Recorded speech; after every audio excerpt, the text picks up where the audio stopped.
Hola, hoy vamos a clavarnos en unas historias fascinantes, sacadas de este material que se llama Mi primer millón.pdf. Vamos a ver cómo personajes súper diferentes, digo desde Walt Disney, Andrew Carnegie, hasta gente más de ahora como Larry Page, Martha Stewart, J.K. Rowling. Y también casos latinoamericanos, ¿no? Como Simón Borrero de Rappi y Mateo Salvato. O sea, un grupo bien variado. Exacto. Figuras que abarcan pues más de un siglo. La idea es desmenuzar cómo llegaron a ese primer millón que siempre suena como a hito, ¿no? Sí, y es que es bien interesante ver los caminos, algunos desde la animación, otros del acero, tecnología, hasta estilo de vida y literatura. Y la misión hoy es esa, buscar las claves, los giros inesperados, las estrategias. ¿Hay algo en común o cada quien por su lado?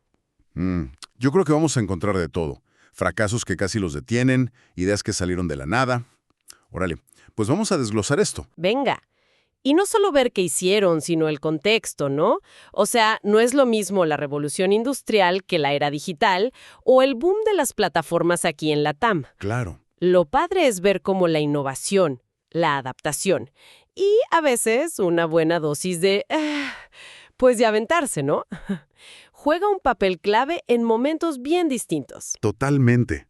Empecemos con los clásicos, si te parece. Walt Disney. Todos pensamos en magia, pero, híjole, sus inicios fueron rudos. Si tuvo una primera empresa de animación, Laugh-O-Gram Films, y tronó así de rápido. Parece que un cliente grande, pues, nomás no pagó. ¡Qué golpe! Empezando y que te pase eso. Cañón. Pero parece que esa experiencia y su socio clave, Iworks, fueron fundamentales. Aprendió de la mala manera sobre el negocio. Y el brinco grande, dicen, fue cuando le apostó a la tecnología nueva, el sonido. Steamboat Willie con Mickey Mouse. Exacto. No fue el primer corto del ratón, ojo, pero sí el primero con sonido sincronizado. Y eso cambió todo. Supo ver que no era un truquito, era el futuro. Y el riesgo que tomó después, hipotecar su casa para financiar Blancanieves. Todos diciéndole que estaba loco. $1.000.000 de ese entonces. Una fortuna, pero creía ciegamente en sus personajes y en la tecnología de largometraje animado. Y bueno, le salió espectacular. La película recaudó 8 millones nomás en Estados Unidos al principio. Creer en lo original y apostarle a la tecnología entonces. Esa combinación parece ser clave en su caso. Visión creativa y audacia empresarial. Luego tenemos a Andrew Carnegie. Otra época, otro mundo. Inmigrante escocés, siglo XIX. Empezó trabajando 12 horas al día en una fábrica. Uf, sí. Una historia de esfuerzo brutal. Pero su clave fue identificar dónde estaba el crecimiento. Vio futuro primero en el telégrafo, luego en los ferrocarriles, trabajando en la Pennsylvania Railroad Company. Allá aprendió el negocio desde adentro, ¿no? Justo. Y no solo aprendió, empezó a invertir. Dicen que aprovechó muy bien la necesidad de transporte durante la Guerra Civil Gringa, invirtió en bonos del ferrocarril y ahí empezó a juntar su capital. Pasó de obrero a inversionista y luego al acero. Vio la necesidad de construir todo, puentes, edificios, más vías. Exacto. Y no solo entró al negocio, lo consolidó. Creó US Steel, que fue la primera empresa gringa valorada en más de $1,000 millones. Una visión de acero, literal. Híjole, qué visión para invertir y para dominar una industria entera. Sí, un precursor del empresario como figura central, casi como celebridad de la industria. Y si damos un salto enorme, llegamos a Larry Page y Google. Qué curioso que su inspiración fuera Nikola Tesla, ¿no? Pero con la idea de no acabar como él, genial, pero sin reconocimiento económico. Sí, una motivación muy terrenal, digamos. ¿Y eso se notó? La genialidad fue el algoritmo, claro. Backrub, como se llamaba al principio. Backrubs, ¡qué nombre! Menos mal que lo cambiaron. Sí. Pero la onda era que, mientras otros buscadores solo contaban palabras, ellos midieron la popularidad y la calidad de las páginas por los enlaces. Resolvieron cómo encontrar lo bueno en el montón de información que ya empezaba a ser la web. Pero tener la idea no fue suficiente, ¿verdad? Sacar el primer millón de inversión. Uf, ¿no? Tuvieron que talacharle. Convencer a amigos, familia, inversionistas ángeles, con pura pasión y explicando por qué su idea era diferente. Y vender esa visión, ¿no? Esto va a organizar la información del mundo. Exacto. Y no se quedaron ahí. La creación de Alphabet después muestra esa mentalidad de seguir creciendo, de absorber otras ideas, de no quedarse quietos, como la inspiración de Tesla, pero asegurando el negocio. Ahora, cambiemos de tercio. Hablemos de mujeres que rompieron moldes. Martha Stewart. Empezó con cosas como cocina, jardinería, decoración, habilidades más domésticas, ¿no? Sí, pero las elevó a otro nivel. Su primer negocio, un catering, en el sótano de su casa. Pero ojo, estudió a los grandes chefs, buscó la perfección. Y usó su propio estilo, como la marca, ¿no? Totalmente.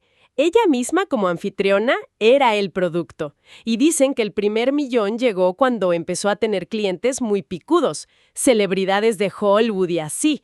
Vieron en ella un sello de buen gusto. Y a partir de ahí construyó un imperio mediático alrededor de ella misma. El libro, entertaining, artículos, programas de TV. Martha Stewart se volvió sinónimo de calidad y estilo. Una marca personal potentísima. Tanto que ni siquiera el escándalo que tuvo, la condena por usar información privilegiada, la cárcel, la hundió del todo. Eso es increíble. Vendió su compañía después por una millonada y siguió vigente. Habla de una resiliencia. Impresionante. Y del poder de una marca bien construida, ¿no? Aunque también abre preguntas sobre cómo se maneja la imagen después de una crisis así. Y hablando de resiliencia, pero en otro contexto, J.K. Rowling. Su historia es, híjole, súper fuerte. Pobreza, depresión, madre soltera, viviendo de la asistencia social en Reino Unido. Sí, después de una separación muy dura. Ella misma ha dicho que tocó fondo. Y la escritura de Harry Potter fue como una terapia o un escape. Lo increíble es la perseverancia. ¿Cuántos rechazos tuvo? Dicen que varios agentes le dijeron que no. Es fácil tirar la toalla ahí. Totalmente. Pero siguió, y fue una empleada de la editorial Bloomsbury la que vio el potencial de empezar con 1000 copias de La Piedra Filosofal en el 97.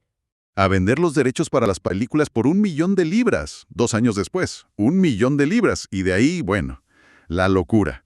Más de 500 millones de libros vendidos. Es fascinante cómo canalizó su dolor en un mundo de fantasía tan rico. Pero también, ojo, hay que reconocer la habilidad que tuvo después para manejar esa creación. Claro, no solo fue escribir. No, para nada. Gestionar la marca, las películas, los parques, todo el merchandising. Eso la convirtió en multimillonaria. La gestión de la propiedad intelectual fue tan crucial como la historia misma. Ahora, vámonos para acá, para América Latina. Casos más recientes. Simón Borrero, el colombiano de Rappi. El primer unicornio de Colombia. Ese es un logro enorme en la región. Sí, sí. Y su éxito vino de identificar una bronca muy clara que él mismo vivió con otra empresa que tuvo. Comprar cosas en línea, sobre todo el súper, era un lío. Y las entregas, pues, lentas y malas. Los supermercados no le atinaban, ¿no? No. No. Entonces Borrero hizo una prueba piloto. Entregas en menos de 1 hora. ¡Órale! Validó la idea rápido. Y luego el paso clave. Entrar a eCombinator, que es como la meca de las aceleradoras de startups en Silicon Valley, ¿verdad? Entrar ahí te da lana, inicial, mentoría, pero sobre todo te pone en el mapa de los grandes inversionistas. Para Rappi fue la puerta para conseguir el capital y escalar a lo bestia. Y vaya que escalaron. De Bogotá a un montón de países de Latinoamérica. Y diversificando. Hacen de todo. Entrega de efectivo, trámites. Se adaptaron cañón a lo que la gente necesitaba aquí. Revolucionaron el delivery. Un ejemplo de encontrar el product market fit y pisar el acelerador a fondo. Y el otro caso latinoamericano, Mateo Salvato, empezó a los 17 en Argentina. Y ni siquiera se veía como emprendedor, dice. Quería ayudar a su mamá, que es intérprete de señas. Qué buena onda, ¿no? Creó Hablado, una app gratis para gente con problemas de comunicación. Sordera, parálisis cerebral, autismo. Y pegó durísimo. Cientos de miles de usuarios, en un montón de países. Llenó un hueco enorme. Pero lo interesante es cómo lo hizo negocio, ¿no? Sí, porque en vez de cobrarle a los usuarios, que muchas veces no podían pagar, se fue por otro lado. Le vendió servicios y adaptaciones a empresas grandes. ¿Cómo? ¿Cuál era el argumento? Pues les dijo, Oigan, incluir a estas personas no solo es lo correcto, es negocio. Ganan clientes, mejoran su imagen, atraen talento. Y le compraron la idea. Samsung, Santander, Nespresso. ¡Wow! ¡Qué movida tan inteligente! Y fundó Asteroid para manejar todo eso. Exacto. Y ahora súper joven, es millonario, da conferencias por todo el mundo. Un ejemplo clarísimo de que la edad no importa y que el impacto social puede ser un negociazo. Bueno, pues ya recorrimos un buen tramo. Historias bien distintas, ¿eh? Épocas, industrias, orígenes. Sí, muy variado. Pero ¿qué vemos en común? Ahí los conductores. Yo creo que sí, ¿no? A ver, ¿cuáles dirías? Pues uno clarísimo es identificar una necesidad real, un problema que nadie está resolviendo bien. Disney con el entretenimiento familiar y el sonido, Page con el caos de la web, Borrero con lo tardado del delivery, Salvato con la comunicación. Todos partieron de un dolor real. De acuerdo. Otro que salta mucho es la resiliencia, ¿no? Casi todos tuvieron fracasos fuertes, rechazos, Disney quebrando, Rowling con los rechazos, Stewart con su escándalo. Totalmente. La capacidad de aguantar vara y aprender del golpe parece indispensable. Y muy ligado a eso, la visión para usar o crear tecnología nueva. Disney con el sonido y la animación, Page con el algoritmo, Borrero y Salvato con las apps móviles. La tecnología como palanca. Y en varios casos, construir marcas superfuertes. Ya sea la persona, como Martha Stewart o Rowling, o la empresa, como Disney o Google. Marcas que generan lealtad. Sí, eso crea un valor que va más allá del producto del momento. Y quizá lo más básico, lo que mencionan en el material. Todos crearon algo. Películas, un mundo mágico, una marca, un algoritmo o una app.